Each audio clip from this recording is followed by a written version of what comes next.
नमस्कार बच्चों, मेरा नाम है राहुल और आप देख रहे हैं सीबीएसई क्लास। तो आज की वर्कशीट है आपकी 55, ठीक है, 55 13 नवंबर 2020 की है। विषय है गणित। ठीक है, जो नए बच्चे जुड़े हैं वो देख लेते हैं किस प्रकार से हमारा क्या क्या चलता है हर बार। सहायक सामग्री, पुराने बच्चे हैं उन्होंने तो निशान लगा ही लिया होगा, अगर नहीं लगाया तो अब तो देखते देखते याद तो हो ही गया होगा। जिसमें निशान रखा है ये सब चैप्टर आपके वर्कशीट के थ्रू हो चुके हैं। ठीक है, रह गया है रचना, वृत्त, समांतर चतुर्भुज और चिरु क्षेत्रफल। ये तो कराएंगे इसके बाद इसी की बारी है। और आपका चतुर्भुज चल रहा है, वर्कशीट 52 से स्टार्ट है, 52, 53, 54, 55। ठीक है, इतनी वर्कशीट करा दी गई है। आज 55 वर्कशीट की बारी है और ये बहुत इंपॉर्टेंट है। आप 10th क्लास को ध्यान रख के, ये काफी इंपॉर्टेंट है। ठीक है, तो ना समझ में आएगा तो इसका जो क्वेश्चन है ना काफी सिंपल है, देखने में आपको अजीब से लगेंगे लेकिन क्वेश्चन काफी सिंपल, मैं काफी सिंपल वे से कराऊंगा। तो चलते स्टार्ट करते हैं बच्चों। आप एक त्रिभुज और एक चतुर्भुज के अनेक गुणों का अध्ययन कर चुके हैं। ठीक है, डीओई वाले ने बहुत हमें अध्ययन करा दिया है और हमें पता भी चल चुका है। आइए त्रिभुज के एक अन्य गुण का अध्ययन करते हैं। मतलब और कुछ छूट गया लगता है अभी। जो एक त्रिभुज की भुजाओं के मध्य बिंदुओं से संबंधित है, इसके लिए निम्नलिखित क्रियाकलाप कीजिए। मध्य बिंदुओं से संबंधित बहुत इंपॉर्टेंट है, आपका 10th में दोबारा आएगा। अगर इसके सोच रहे हो, अगर यहाँ से अगर बच के निकल लेते हैं किसी तरह तो एक त्रिभुज ABC खींचिए। एक त्रिभुज यहाँ पे आपका ABC खींच लेते हैं। यहाँ पे वो ब्लर देख रहा था ना, ब्लर नहीं होना चाहिए। एक त्रिभुज ABC खींचिए और इसकी दो भुजाएं AB और AC के मध्य बिंदु E और F लीजिए। ABC, ठीक है, AB के मध्य बिंदु E, ठीक है, यहाँ पे एक आपको दिखा, और AC का मध्य बिंदु F ये कह रहा है। ठीक है, AB AC के मध्य E और F अंकित कीजिए। E और F को मिलाइए, बाद में E और F को मिला लेना है आपको। E F और BC को मापिए। E F और BC को मापना है। ठीक है, अगर पेंसिल कहाँ है, ठीक है, E F और BC को मापिए। E F और BC नीचे वाली लाइन को मापते हैं और एंगल AEF ABC एंगल 1 और यहाँ पे एंगल 2, इन दोनों को मापते हैं तो आप पाएंगे कि ये, ठीक है, तो इसे थोड़ा सा मैं समझाता हूँ। अगर ये 2 सेंटीमीटर का होगा तो ठीक है ये 4 का होगा। ठीक है, अगर ये 6 सेंटीमीटर का होगा तो ये आपका 12 सेंटीमीटर का होगा। मतलब ये जितना होगा उसका डबल होगा। अगर इसका हम आधा कर दें, BC का आधा कर दें तो ऊपर वाली लाइन ही आ जाएगी। ठीक है, BC का आधा कर दें तो ऊपर वाली लाइन ही आ जाएगी। तो EF बराबर 1/2 BC लिख सकते हैं। EF बराबर 1/2 BC। ठीक, अभी क्वेश्चन जब लगाएंगे वो आपको क्लियरली समझ में आएगा, कोई दिक्कत नहीं आएगी। और एंगल AEF BAC एंगल 1 या एंगल 2 और ये बराबर है तो आपका EF BC के समानांतर होगी। EF BC के समानांतर होगी। ठीक है, अगर मध्य बिंदु तीसरी भुजा के मध्य बिंदु बराबर मध्य बिंदु खींचा जाता है और दो एंगल बराबर होते हैं तो ये लाइन इस लाइन के समानांतर होगी। ठीक है, क्वेश्चन लगाएंगे, मैं कह रहा हूँ बार बार, काफी इजी है, देखने से मुश्किल लग रहा होगा लेकिन ऐसा नहीं है। एक बार प्रमेय पढ़ते हैं, मध्य बिंदु प्रमेय काफी इंपॉर्टेंट है। तो किसी त्रिभुज की किन्हीं दो भुजाओं के मध्य दो बिंदुओं को मिलाने वाला रेखाखंड तीसरी भुजा के समानांतर होता है। तीसरी भुजा के समानांतर होता है। कब होता है ये समानांतर, कब होगा, अर्थात E मध्य बिंदु AB, मतलब E जो होगा AB का मध्य बिंदु होगा, जो F होगा AC का, और AB का मध्य बिंदु F बिंदु है AC का। ठीक है, तो F जो F है AC का मध्य बिंदु है। तो परिणाम जो होगा आपका EF समानांतर होगा BC। EF समानांतर होगा BC। ठीक है, इसका विलोम क्या है, क्या आप इस प्रमेय का विलोम लिख सकते हैं, क्योंकि आपके क्वेश्चन में दोनों इस्तेमाल किया गया है, समांतर भी और विलोम वाला भी। क्या यह विलोम सत्य है? हाँ बिल्कुल सत्य होगा। कहने का मतलब अगर ये समानांतर है, ठीक है, ये समानांतर है और मध्य बिंदु है तो ये कोण भी बराबर होंगे। अगर ये समानांतर है, ये कोण बराबर है तो ये मध्य बिंदु होगा। ऐसे प्रमेय मध्य बिंदु का विलोम, किसी त्रिभुज की एक भुजा के मध्य बिंदु से दूसरी भुजा के समानांतर खींची गई रेखा तीसरी भुजा को समद्विभाजित करता है। दोबारा से विलोम पढ़ रहे हैं। किसी त्रिभुज की एक भुजा के मध्य बिंदु, किसी त्रिभुज की एक भुजा के मध्य बिंदु से दूसरी भुजा के समानांतर, अब की बार समानांतर खींचा है हमने, समानांतर खींचा है, तो खींची गई रेखा, जो ये खींची गई रेखा है त्रिभुज के अन्य दो भुजाओं को समद्विभाजित करती है। ठीक, क्वेश्चन लगाएंगे, सब क्लियरली समझ में आएगा, कोई दिक्कत नहीं आएगी आपकी। तो चलिए इसका जो उदाहरण है, उदाहरण के साथ थोड़ा सा लंबा हो जाएगा, तो सीधे हम अपने इस पे आते हैं क्वेश्चन पे, क्योंकि क्वेश्चन काफी इसका इजी है। अगर ये चीजें आपको समझ में आ गई तो उदाहरण आप अपने आप भी कर सकते हैं। और आपको पहले ही बता दूं, जो ये आपका क्वेश्चन आ रहा है ना, वो 8.2 प्रश्नावली 8.2 का 7वां क्वेश्चन है, प्रश्नावली 8.2 का ये तीसरा क्वेश्चन है। अगर आपकी पिछली वाली वर्कशीट में दिखाऊं, जो बच्चे ने नहीं देखी होगी मेरी वीडियो, तो 54 वर्कशीट थी, तो उसमें 3 क्वेश्चन थे, 1 2 3। ये 8.1 से था क्वेश्चन 2, ये क्वेश्चन 9 और ये क्वेश्चन 11। 8.1 प्रश्नावली खत्म। जो अगली वर्कशीट आई 8.2 से संबंधित है, ठीक है, क्वेश्चन नंबर 7 और क्वेश्चन नंबर 3। ठीक है, तो कहने के बाद जिसके पास बुक नहीं है वो टेंशन ना ले, आपको डीओई वाले बस आपके बुक में से ही दिए जा रहे हैं, कोई ये कमाल की बात नहीं कर रहे हैं, खाली बैठे कुर्सी पर। अरे नहीं यार, सुन लेंगे तो कुछ और बोल देंगे, नहीं। तो चलिए अपने फोकस करते हैं अपने पढ़ाई पर और आते हैं सवाल पर। क्वेश्चन कह रहा है त्रिभुज एबीसी, त्रिभुज एबीसी एक त्रिभुज है जिसका कोण सी समकोण है। कर्ण ए बी के मध्य बिंदु M से होकर BC के समानांतर खींची गई रेखा AC को D पर प्रतिच्छेद करती है। तो इसको आपको इसमें 1 2 और 3 बहुत ही सिंपल है, बताने कोई दिक्कत की बात नहीं आएगी। लेकिन जो इसने कहा है पहले वो बना लेते हैं। ABC एक समकोण त्रिभुज बनाना है जिसका कोण C समकोण है। ठीक है, आपको सबसे पहले ABC त्रिभुज बनाना है जिसका जो C है समकोण की, उसने बोल रखा है C समकोण है और AB जो है इसका कर्ण है। ठीक है, AB कर्ण AB के मध्य बिंदु AB के मध्य बिंदु M, AB के मध्य बिंदु M, अगर ये मध्य बिंदु है ये आपस में बराबर होंगे क्योंकि ये मध्य बिंदु है। से होकर BC के समानांतर, ठीक है, BC के समानांतर, मध्य बिंदु से होकर BC के समानांतर, तो मतलब ये, अब तो पैरेलल तो नहीं दिखा सकते, बराबर दिखाते हैं, ये इसके समानांतर जा रही है, ये दोनों रेखा समानांतर है।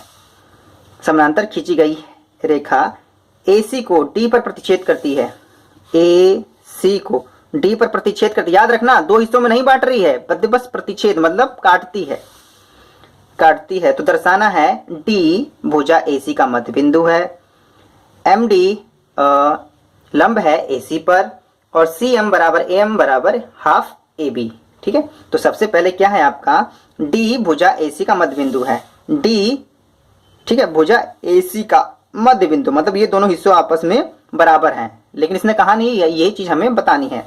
तो स्टार्ट कैसे करेंगे, तो जिसने कहा है वही लेंगे। त्रिभुज ABC में ABC में ले लेते हैं। AB का मध्य बिंदु M है, AB का मध्य बिंदु M है और इसके समानांतर भी है। ठीक है, और मध्य बिंदु से खींचा भी गया है। DM BC के समानांतर है, DM BC के समानांतर, मैंने कहा ना ये दोनों दिया गया है। अतः D बिंदु AC का मध्य बिंदु होगा, जो D है AC का मध्य बिंदु होगा। क्यों? मध्य बिंदु के विलोम से। किसे? मध्य बिंदु के विलोम से। एक बार दोबारा से अगर ये पढ़े, मध्य बिंदु का विलोम, किसी त्रिभुज की एक भुजा के मध्य बिंदु, किसी त्रिभुज की एक भुजा के मध्य बिंदु से दूसरी भुजा के समानांतर खींची गई है, दूसरी भुजा के समानांतर खींची गई, मध्य बिंदु दूसरी भुजा के समानांतर खींची गई रेखा तीसरी भुजा को समद्विभाजित करती है। जो तीसरी भुजा को दो हिस्सों में समद्विभाजित करती है, इसलिए AC का मध्य बिंदु D होगा, AC का मध्य बिंदु D होगा और मध्य बिंदु के विलोम से। ठीक है, ज्यादा मुश्किल नहीं, बहुत हो गया ये आपका। क्वेश्चन नंबर 2 पे आते हैं, इसी का दूसरा। ठीक है, ये रहा आपका। आइए भाई साहब, इधर आइए सीधे पहली फुर्सत में। MD लंब है AC पर, जो MD है लंब है AC पर, आपको ये दिखाना है MD AC पर लंब है। लंब का क्या मतलब होता है आपको अगर बताऊं तो, ठीक है, लंब का मतलब अगर नहीं पता कुछ बच्चों तो लंब ये होता है ये 90 डिग्री। अगर इसके एक लंब को दिखाना है तो किसी इस तरफ या इस तरफ अगर मैं 90 डिग्री शो कर दूं, 90 डिग्री दिखा दूं, अगर इस एंगल को 90 दिखा दिया तो ये लाइन इस लाइन पर परपेंडिकुलर है या तो समलंब है। तो ठीक है, तो हमें किसी तरह से इस एंगल को या इस एंगल को 90 दिखा देना है, तो हम कह सकते हैं डी एम या एम डी ए सी पर लंब है। तो करेंगे क्या, इसके लिए आपको दिया ही गया है शुरू में, डी एम समानांतर है बी सी के, डी एम समानांतर है बी सी के, ये दोनों सीधी लाइन बराबर है। ठीक है, एक दूसरी लाइन लो, अब देखते रहना, ये दोनों लाइन की बात करो, ऐसे और ऐसे। ठीक है, इसको एक तिर्यक रेखा काट रही है ऐसे। ठीक है, एक तिर्यक रेखा काट रही, देख रहे हो ना, सी देखो 90 डिग्री पहले से था, ये ए सी है। ठीक है, ये 90 डिग्री पहले से था, तो ये भी 90 डिग्री होगा, क्यों, संगत कोण। ठीक है, आपका ये इसी उभयनिष्ठ, देखिए ध्यान से देखेंगे, ये रहा संगत कोण। तो डी एम बी सी बराबर है डी एम, इसका बराबर कह रहा हूँ, समानांतर है एंगल डी बराबर एंगल सी। एंगल डी जो ये इस तरफ वाला एंगल हो, याद रखना उस दूसरी तरफ वाला होगा। अगर दोबारा दिखाता हूँ, कोई लाइन बराबर है, इसको एक तिरछी रेखा काट रही है, जो ये एंगल होगा इस एंगल के बराबर होगा। अगर दूसरी बात रहूं, और ये एंगल होता है इस एंगल के बराबर होगा। ठीक है, तो इसे संगत कोण कहते हैं। तो हमको फिलहाल ये वाला लेना है, क्योंकि ये 90 डिग्री पहले से है, तो ये भी ऑटोमेटिक 90 डिग्री हो जाएगी, क्योंकि दोनों संगत कोण बराबर होते हैं। ध्यान से देखेंगे, ठीक है, ये 90 डिग्री दे रखा था, इसी वजह से ये वाला हिस्सा भी 90 डिग्री होगा। एंगल डी बराबर 90 डिग्री, क्योंकि सी है 90 डिग्री, एंगल सी 90 डिग्री दिया है, तो एक 90 डिग्री दिखा दिया, इसी वजह से हम कह सकते हैं एम डी लंब है ए सी पर। ओके, बिल्कुल सिंपल है, कोई दिक्कत की बात नहीं है। क्वेश्चन नंबर तीसरा, इसी का फर्स्ट का तीसरा क्या कह रहा है, सी एम बराबर एम ए बराबर हाफ ए बी। ठीक है, तो ये तो उससे भी सिंपल है, क्योंकि तीन चीज हम कर ही चुके हैं। अब देखेंगे त्रिभुज A D M C D M, A D M, तो पहले कलर कर देता हूं, ए डी एम।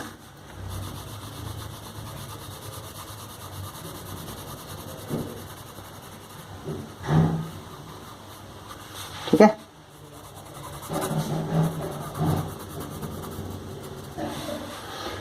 ठीक है, इस वाले हिस्से को, और दूसरा त्रिभुज है सी डी एम, ये सफेद और ये दोनों हिस्से। ठीक है, इसमें ध्यान से देखेंगे, ठीक है, तो आपको ए डी बराबर सी डी, ए डी बराबर सी डी, दो त्रिभुज थे, ये आपका मध्य बिंदु, हमने ए डी बराबर सी डी यहीं पे हमने सिद्ध कर दिया था, ए डी बराबर सी डी। ठीक है, ए डी बराबर सी डी, जब ये हमने बताया था ये दोनों लाइन जाएगी तो ये दोनों का मध्य बिंदु होगा, मध्य बिंदु होगा तो ये दोनों आपस में भी बराबर होंगे। ठीक है, क्योंकि डी ए सी का मध्य बिंदु है, लिख सकते हैं। ठीक है, ये इसके बराबर होगा, डीएम बराबर डीएम। इन दो त्रिभुजों में डीएम देखोगे तो कॉमन है, डीएम इस वाले त्रिभुज में है, ब्लैक वाले में भी और व्हाइट वाले में भी। ठीक है, तो और देखते हैं दूसरा, ए डी एम बराबर 90 और सी डी एम बराबर 90, ए डी एम बराबर 90, सी डी एम बराबर 90। अभी हमने दिखाया था ना, ये 90 है और इसको हमने निकाला था, ये भी 90 था। ठीक है, तो भुजा कोण भुजा से, भुजा कोण भुजा, साइड एंगल साइड, सर्वांगता नियम से क्या हो जाएगा, जो ये त्रिभुज है इसके सर्वांगसम होगा। त्रिभुज A D M C D M सर्वांगसम है, त्रिभुज ए डी एम त्रिभुज सी डी एम सर्वांगसम है। सर्वांगसम देखो बताना क्या था, जब इसको हमने सर्वांगसम दिखा दिया तो सी एम बराबर एम ए दिखाना है। क्या, सी एम बराबर एम ए, तो सी एम बराबर एम ए।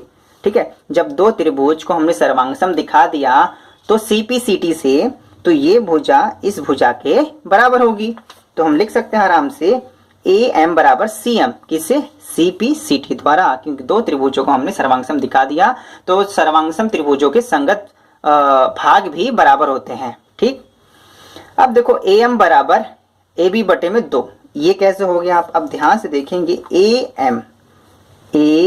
एम बराबर 1 बटे में 2 ए बी। ठीक है, आपको पता था ए बी का मध्य बिंदु एम है। ठीक है, तो ये हिस्सा और इसके बराबर होगा, अगर ये मध्य बिंदु है तो ये 2 सेंटीमीटर है, तो ये भी 2 सेंटीमीटर होगा। तो अगर पूरा देखें, ठीक है, पूरा तो 4 सेंटीमीटर हो जाएगा। ठीक है, फॉर एग्जाम्पल बता रहा हूँ। तो आपका ए एम, अगर ए एम बराबर ये दो दो होगा तो ए एम बराबर ए बी के बटे 2। ए एम कितना है 2 और ए बी कितना था 4, 4 बटे में 2, तो 2 बराबर 2 हो जाएगा। तो समझाने के लिए था ये आपका। ठीक है, उम्मीद है समझ में आ गया होगा। तो इसे रफ कर देता हूँ मैं। ठीक है, त्रिभुज को भी रफ कर देते हैं क्योंकि आपको बनाते टाइम भी बनाना नहीं है ना, समझने के लिए था ये आपका। तो लिख सकते हैं। ठीक है, एम ए बी का मध्य बिंदु है, ये आपने दिया भी गया है। तो ए एम बराबर सी एम पहले से भी था और ए एम बराबर 1/2 ए बी, हैंस प्रूफ। ठीक है, क्या लिख सकते हैं आप, हैंस प्रूफ। नीले पेन से लिख देगा HENCEPROVED, हैंस प्रूफ। इस प्रकार से यह सिद्ध हुआ। मोस्टली हम भी यही लिखते थे, आप भी यही लिखिए। ठीक है, पहला क्लियर हो गया। इसका क्वेश्चन 2 देख लेते हैं, जो 8.2 का तीसरा क्वेश्चन है। तो त्रिभुज ए बी सी डी एक आयत है जिसमें पी क्यू आर और एस क्रमशः A B B C C D और डी ए के मध्य बिंदु है। दर्शाइए कि किसी चतुर्भुज में पी क्यू आर एस एक समचतुर्भुज है। देखो, आप तो ये लगा लोगे काफी सिंपल है, लेकिन कई बच्चे क्या होते हैं इसका चित्र नहीं बना पाते। पहले वाले में तो मैंने बना लिया, मैंने सोचा दूसरे वाले में आपके साथ की साथ बनाता हूं ताकि आपको दिक्कत ना है। तो सबसे पहले आपको आयत बनाना, ए बी सी डी एक आयत है। ठीक है, तो ए बी सी डी एक आयत है, तो इस प्रकार से एक आयत बनाना, इसका नाम दे देना है ए बी सी डी। ठीक है, अब इसने क्या बोला है, P Q R S, A B का मध्य बिंदु ये हो जाएगा अगर मिलाऊं। ठीक है, मध्य बिंदु है ये। ठीक है, किसका, ए बी का ये हो जाएगा, बी सी का ये हो जाएगा, इसका ये हो जाएगा, इसका ये छूट गया, ये वाला छूट गया। ये भाई साहब आप इधर आओगे और ये भाई साहब यहाँ जाएंगे। ठीक है, तो चलिए मिला देते हैं। तो कहने का मतलब A B B C C D का आपका मध्य बिंदु बताना है, तो इसे हम जल्दी से मैं कर लेता हूँ। ठीक,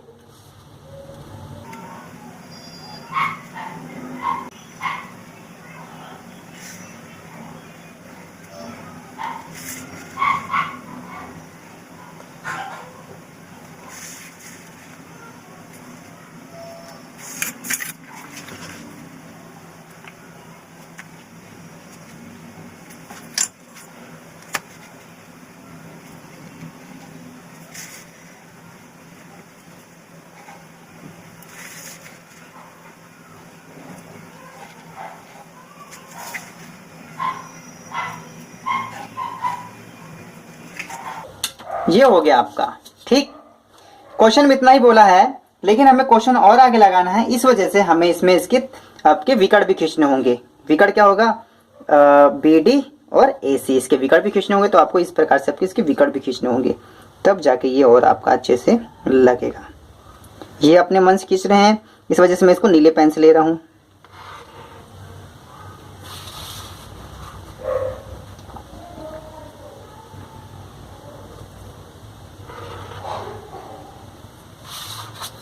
ठीक, ये हो गया।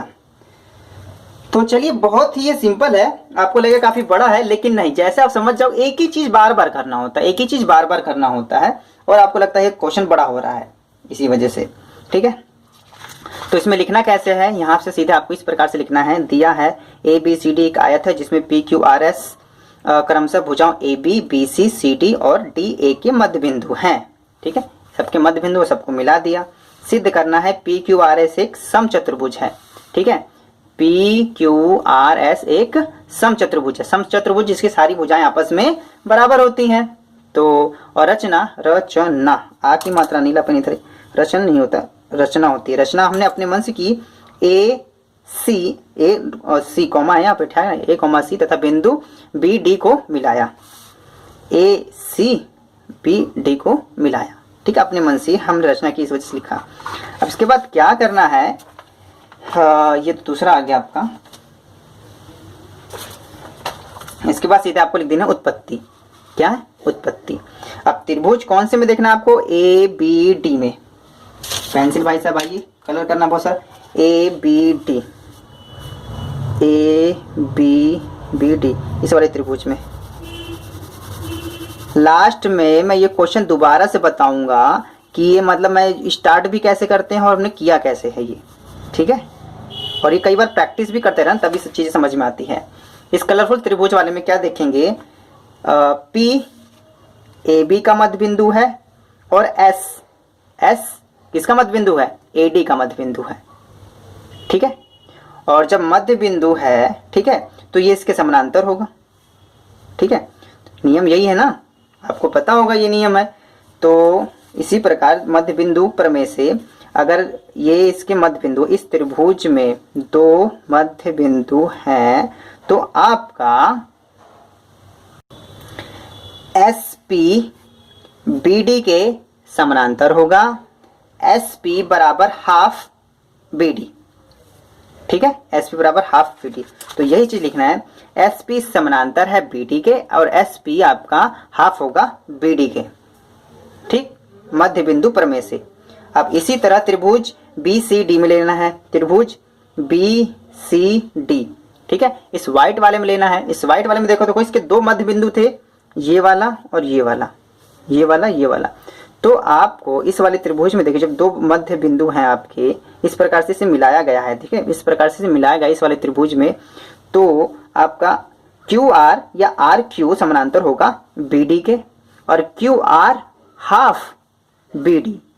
वही चीज दोबारा से लिख लें क्योंकि वही नियम आपका चल रहा है मध्य बिंदु प्रमेय से, ठीक है। तो इसे बार बार ये चीज मध्य बिंदु नहीं लिखते, डायरेक्टली फिर वही चीज लिखेंगे। त्रिभुज एबीसी में क्यू आर बी डी के समानांतर है, Q R half B D, जैसा आप प्रमेय में ऊपर पढ़ भी चुके थे। इसी प्रकार त्रिभुज एबीसी, अब त्रिभुज एबीसी ए बी आपका सी, ये वाला त्रिभुज ए बी सी, ध्यान से दो तो आपको इस तरफ मिटा देते हैं। मैं लास्ट में सारी चीजें बताऊंगा आपको कि स्टार्ट भी कैसे किए हैं और कैसे भी, ठीक है। ए बी सी वाला त्रिभुज ले लिया आपका। अब ध्यान से देखोगे इसमें भी त्रिभुज ए बी सी की अगर मैं बात करूं, इसमें भी इसके दो मध्य बिंदु, ये रहा आपका, ये रहा आपका, दो मध्य बिंदु है। तो पी क्यू समानांतर होगा ए सी के, पी क्यू बराबर हाफ ए सी, ठीक है, वही वाली बात होगी यहाँ पे, ठीक है। पी क्यू समानांतर है ए सी के, पी क्यू हाफ है ए सी के, समीकरण नंबर 3 मान लिया इसे। और इसी प्रकार त्रिभुज ए डी सी, त्रिभुज ए डी सी, ये वाला त्रिभुज छूट गया था आपका, ठीक है। कलर क्या करना था, ये पहले से ही व्हाइट था यार, ठीक है, एक ही कलर करना था, ठीक है। एडीसी में देखो जब ये वाला व्हाइट वाला त्रिभुज है, इसके देखो मध्य बिंदु ये रहा और इस लाइन का मध्य बिंदु ये रहा, मध्य बिंदु को मिलाया, जो ये लाइन है आर एस ए सी का समानांतर होगी, आर एस बराबर हाफ आधा ए सी, आर एस ए सी के बराबर नहीं, देखो यहाँ बराबर हो गया, यहाँ पे समानांतर आना चाहिए था, क्या होता है बराबर तो होगी नहीं क्योंकि डबल होती है ना, समानांतर है और आर एस हाफ ए सी, ठीक। ये समीकरण नंबर आपने क्या मान लिया इसको, 4। अब ध्यान से देखेंगे इसके बाद हमने लिख दिया ए सी बी डी बराबर होगा ए सी बी डी आपस में बराबर होगी। कोई भी किसी भी आपका जो आयत का जो विकर्ण होता है वो आपस में बराबर होते हैं, तो यही चीज लिखना है, आयत के विकर्ण आपस बराबर है, दोनों के नीचे हाफ अपने मन से लगा लेना है, ठीक है। ए सी का हाफ बी डी का हाफ अपने मन से कर दिया, ठीक। अब ध्यान से देखेंगे यहीं तक बस इतना ही काम करना है। देखो अभी तक हमने एक ही काम किया और सभी चतुर्भुज को लेते हुए, ठीक है। तो AC का हाफ करेंगे, ध्यान से देखेंगे यहाँ पे, तो AC यहाँ पे भी आपको दिखाई दे रहा है, ठीक है, और AC का हाफ यहाँ दिखाई दे रहा है आपको, ठीक है। AC का हाफ, तो AC का हाफ बराबर PQ और RS भी लिख सकता हूँ। AC का हाफ तो यहाँ पे PQ और AC बराबर आपका RS भी लिख सकता हूँ, ठीक है। तो मैंने पीछे लिखा भी है पेन से, बस आपको समझाने के लिए। BD का हाफ, ठीक है। अब यहाँ ध्यान से देखेंगे BD का हाफ यहाँ पे भी है, BD का हाफ यहाँ पे भी है, ठीक है। तो BD के नीचे QR भी लिख सकता हूँ, बराबर का बराबर, BD के हाफ के नीचे QR भी लिख सकता हूँ और BD के नीचे आपका SP भी लिख सकता हूँ, क्या SP। तो इसी चीज को मैंने पीछे इस प्रकार से लिख दिया है, समीकरण 1, 2, 3, 4 तथा 5 से, क्योंकि आपके पास यहाँ से देखेंगे 1, 2, 3 4, ये चौथा 5, क्योंकि इसी को तो हाफ माना था ना, ये आपका 5 हो जाएगा। ठीक है, तो पी क्यू बराबर आर एस बराबर क्यू आर बराबर एस पी, जो हमने समझा ही चुके हैं।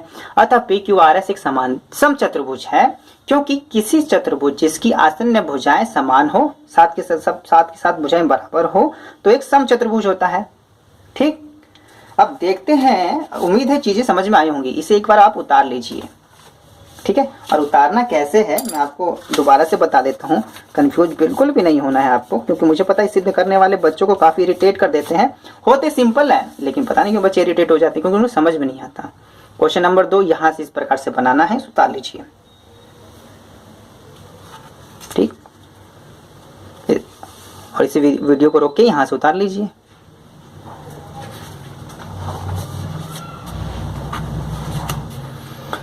अब यहाँ पे दोबारा से इसे देखिए। ठीक है, इसे मैं मिटा देता हूँ, ये सब बस आपको समझाने के लिए था। ठीक है, ये आपको बस समझाने के लिए था। ठीक है, आपको इस प्रकार से उतारना है यहाँ से। ठीक, वीडियो को रोक सकते हैं यहाँ से, और इसके बाद ये उतारिए यहाँ से।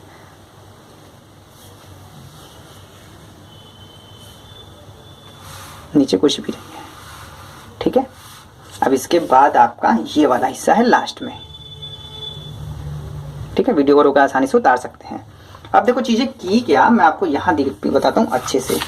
ठीक है, पहले त्रिभुज हमने बस चारों त्रिभुज ले लिया घुमा फिरा के। ठीक है, त्रिभुज A B D, A B D, ध्यान से देखो ये वाला त्रिभुज लिया था हमने। अगर ब्लैक इसे किया था तो इसके दूसरा वाला साइड व्हाइट रह गया था। फिर दूसरी बार हमने ये त्रिभुज लिया था। ठीक, ये दोनों त्रिभुज ले लिया हमने। फिर अगली बार 2 तो हो गए थे, 2 त्रिभुज हो गए। अगली बार फिर हमने क्या, ए बी सी ले लिया। ए बी सी, ये इस वाले त्रिभुज को ले लिया।